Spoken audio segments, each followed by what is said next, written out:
Ada 3 tempat menarik yang korang boleh cuba untuk ajak kawan-kawan pergi explore bersama. Pertama, Latar Lembu.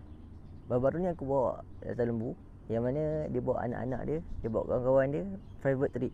7 orang je, tak banyak pun. Memang cukup-cukup menarik. Track dia beginner je, dan so far tak ada keluhan.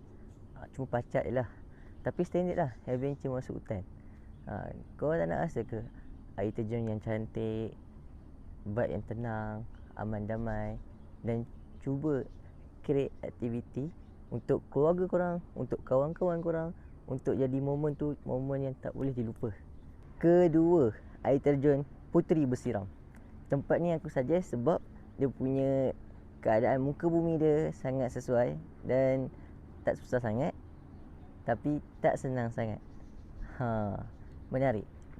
Boleh ajak untuk kanak-kanak dan juga kawan-kawan orang dewasa untuk cuba benda ni, explore benda ni. Ketiga, tempat ni bagi aku dia high sikit daripada Gunung Latar Lembu dan juga Puteri Bersiram.